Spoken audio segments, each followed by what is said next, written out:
سلیمان بن حرب نے کہا ہمیں حماد بن زید نے بیان کیا، کہا ایوب نے کہا میرا ایک ہمسایہ ہے، پھر زہد و ورع میں اس کی فضیلت کا ذکر کیا، اگر وہ میرے سامنے 2 کھجوروں کے بارے میں گواہی دے تو میں اس میں بھی اس کی شہادت قابل قبول نہ سمجھوں گا۔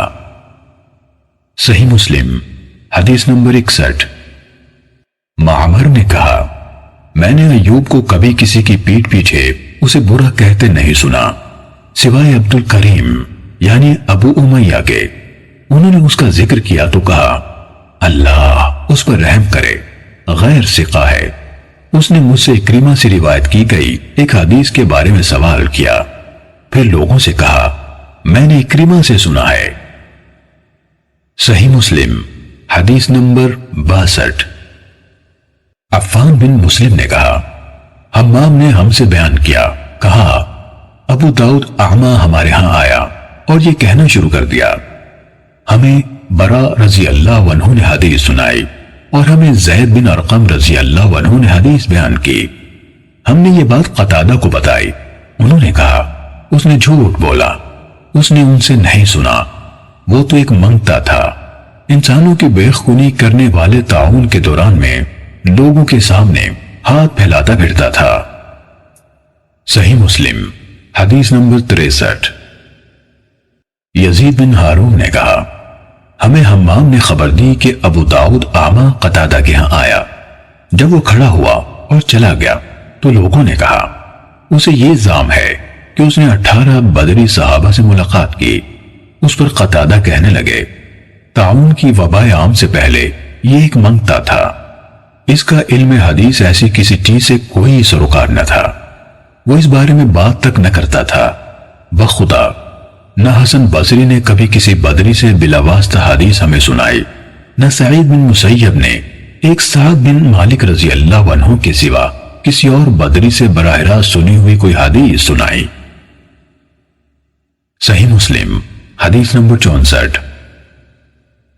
جریر نے رقبہ بن مسقلہ بن عبداللہ عبدی کوفی رحمہ اللہ جو جلیل القدر تابعی ہیں ان سے روایت کی کہ ابو جعفر عبداللہ بن مسعود بن عون بن جعفر بن ابی طالب ہاشمی مدائنی حدیث گھڑا کرتا تھا، سچائی یا حکمت پر مبنی کلام پیش کرتا، وہ کلام رسول اللہ صلی اللہ علیہ وآلہ وسلم کے فرامین میں سے نہ ہوتا تھا، لیکن اسے وہ رسول اللہ صلی اللہ علیہ وسلم سے روایت کرتا تھا۔ صحیح مسلم حدیث نمبر 65۔ ابو داود طیالسی نے شعبہ سے، انہوں نے یونس بن عبید سے روایت کرتے ہوئے بیان کیا، یونس نے کہا عمر بن عبید یعنی معروف معتزلی جو پہلے حضرت حسن بصری کی مجلس میں حاضر رہا کرتا تھا، حدیث کی روایت میں جھوٹ بولا کرتا تھا۔ صحیح مسلم حدیث نمبر 66۔ معاذ بن معاذ کہتے ہیں میں نے عوف بن ابی جمیلہ سے کہا عمر بن عبید نے حضرت حسن بصری سے روایت کرتے ہوئے یہ حدیث سنائی، جس نے ہم پر ہتھیار اٹھایا تو وہ ہم میں سے نہیں۔ انہوں نے کہا بخدا عمر نے اس حدیث کی روایت حسن بصری کی طرف منسوب کرنے میں جھوٹ بولا، لیکن وہ چاہتا ہے کہ اس صحیح حدیث کو اپنی جھوٹی بات سے ملا دے۔ صحیح مسلم حدیث نمبر 67۔ عبید اللہ بن عمر قواریری نے کہا ہم سے حماد بن زید نے بیان کیا، کہا ایک آدمی تھا، وہ ایوب سختیانی کی علمی مجلس میں حاضری کا التزام کرتا تھا اور اس نے ان سے حدیث کا سماع کیا تھا۔ ایوب نے اسے غیر حاضر پا کر اس کے بارے میں پوچھا تو لوگوں نے بتایا جناب ابو بکر یعنی ایوب کی کنیت، وہ عمر بن عبید سے منسلک ہو گیا ہے۔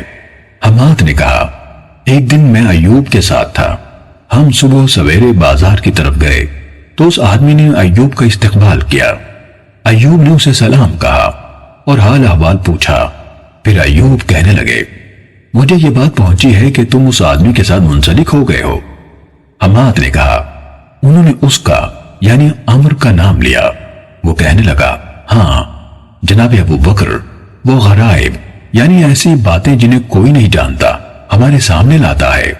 کہا ایوب اس سے کہنے لگے ہم انہی عجیب و غریب باتوں سے بھاگتے ہیں یا ڈرتے ہیں کہ یہ جھوٹی اور من گھڑت ہوتی ہیں۔